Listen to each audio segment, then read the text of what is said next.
This segment sponsored by Foster Financial.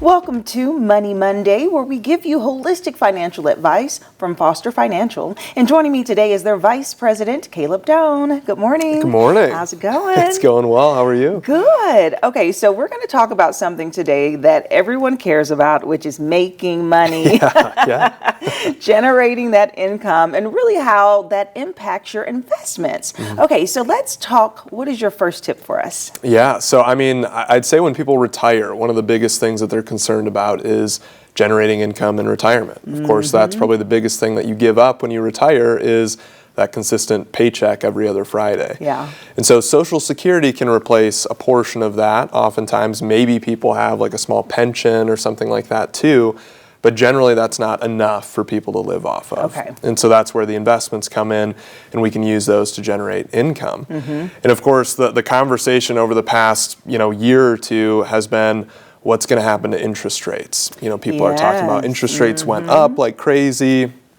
Now there's the possibility that they're going to go down within the next couple of years, which is good if you're buying a home. But if you're using bonds to generate interest and that interest goes down, that can cut into your income every single month on the investment side of things. Okay. So there's a lot of people in retirement now that they're saying, hey, what if the bonds in my portfolio don't generate as much interest as they used to generate? And so that's one of the things that we have to look out for over the next couple of years and figure out what to do.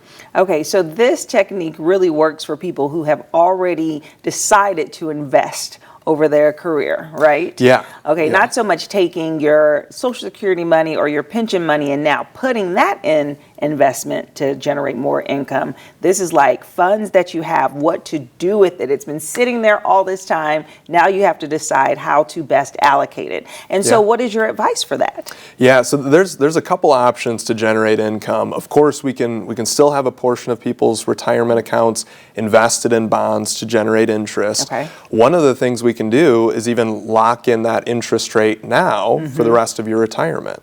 So I mean, you can buy 10-year treasuries or 20-year treasuries that will pay interest at the relatively high interest rate that we have right now for the rest of your retirement. And so that's one thing to kind of avoid that risk of interest rates going down in the future. Another option is dividend producing stocks. Okay. So you can buy stocks that pay a certain dividend monthly or quarterly, and you can live off the cash that's generating. It would generate enough dividend to live off of? Yeah. Wow. Yeah, it certainly can. And then there was actually an article that was just ran in Wall Street Journal over the weekend about this somewhat new type of fund that has really been introduced maybe in the past couple of years. It's a strategy that's been around for a long time, but they called it equity premium income funds. And it's something that we use for a lot of our clients too. And they actually called it baby boomer candy is what they called it, because there's a lot of baby boomers who are retired now who use these funds to generate income in their investment accounts. Okay. And so these funds, they produce probably 7 or 8%, maybe even 9% of income every single year. So if you have $100,000 invested, it generates $8,000, let's say, of income for somebody to live off of. Interesting. I like that name. Yeah, baby boomer candy. Yeah, sweet as candy to make it worth their while. So you mentioned before about interest rates and how those fluctuating could really impact someone. So what would happen if interest rates did go down? Yeah, if interest rates went down, basically new treasuries that are, released and sold from the government would produce less interest. And all or many of the bond funds in the market buy into these United States treasuries. And so those would start producing less interest. Previously, if you had $100,000 invested in one of these treasury bond funds, it was giving you, let's say, 4.5%.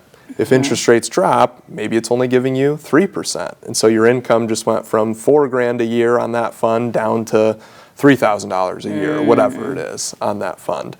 So you obviously have to figure out a way to kind of bridge that gap. And that's where we can look at, dividend stocks, these equity income funds. There's a lot of options that we can do for people. Okay. And as they do start to evaluate like what to do when to start generating that income, around what age? Like, do you recommend making these plans prior to retirement so you can kind of have something locked in and you get a reasonable idea of what your monthly income would be? Or is it best to wait until you retire so you fully get the full scope of your portfolio? Yeah, you should certainly have a plan throughout, all stages of life. When you're working, there needs to be a plan. When you're getting close to retirement, that plan might change. And certainly when you're retired, there needs to be a plan there.